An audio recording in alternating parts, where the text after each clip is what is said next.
All right. It says the documentary stated after Wrapped in Romance was released, the video says Dre got tired of the electro funk sound, quote, and him and Yella were frustrated with making, quote, little money. Can you talk to us about that before we jump into the next part? Well, you know, people say little money, okay? You can say little money now because you got big money. But before then, you had no money. So, you know, and people get their value at the time, at that particular time. Nobody had established themselves as having any real value yet. I know that sounds crazy, but I'm gonna tell you, like I told my nephew yesterday, in my lifetime, I've owned 75 cars, everything from GTOs to 64 Chevys. And when I had those cars in the 60s and 70s, I bought them for $100 and sold them for $2. GTOs, 240Zs, 300Zs. I've owned every kind of car known to man except for a Ford. I never messed with Fords.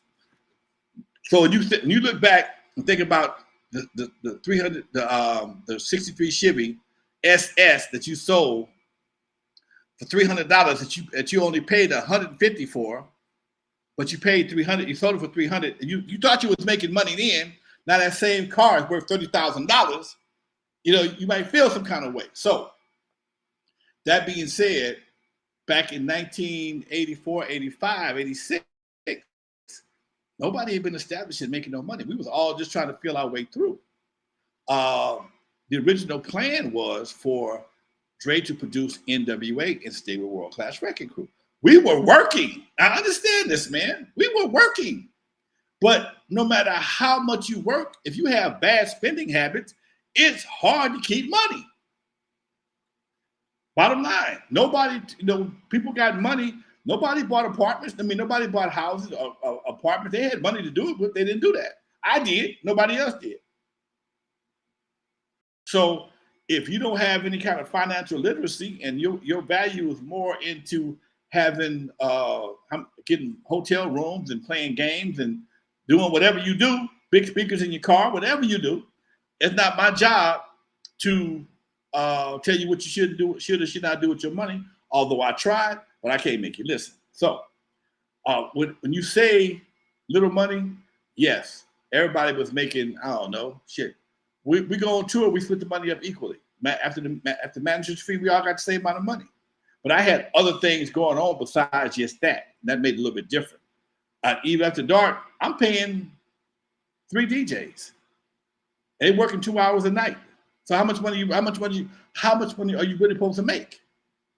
Think about that. I'm running Eve like a radio station. So if you made $50 a night, but only working 2 hours a night, that's $25 an hour. You make $100 a week. But I'm paying $400 or $500 because I got 3 guys. You follow me? So going back to Wreckin Cru, same thing. We got paid what we was worth at that time. Nobody had established themselves. It was no hip hop millionaires yet. None. People keep forgetting this. This is the early stages of everything. Wasn't no millionaire hip hop folks in New York. Oh, there was nobody running around here with a bunch. They was lying about money, but they ain't nobody had none. And we were getting $4 or $5 grand a week per show. We were getting $4 or $5 grand a show. How much? By the time you pay your road manager, whatever you take care of, plus you getting advances on the road, you can come back home. Shit, Tuesday you broke again. Especially if you have no kind of financial training. So, they're trying to making some more money. Yep, but that's what it was. The whole gangster thing was the experiment that worked. That's all it was. It was not. It wasn't like it was a transition. Anybody knew it was going to be the hottest thing since fish grease now, because it came into the world so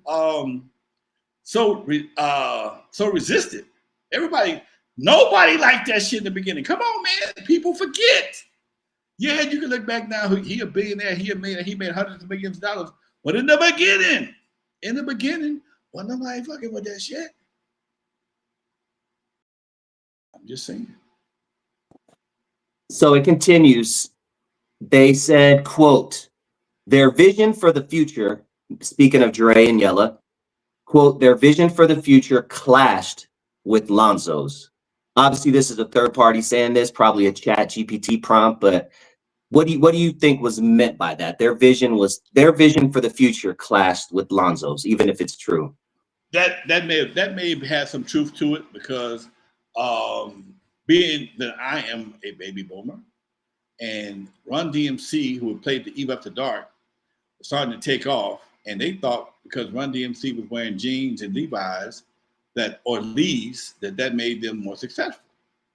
And but again, we're in the same era as Kool Moe Dee, who never wore no tennis shoes, Houdini, who did not wear tennis shoes, Grandmaster Flash and the Furious Five. We're on that tip. These are the closest relatives to world class Wreckin Cru. These are the guys that we're kind of modeling ourselves after. UTF, nobody they wasn't wearing tennis shoes back then. Run DMC came out with the tennis shoes with no laces and kind of changed things. But again,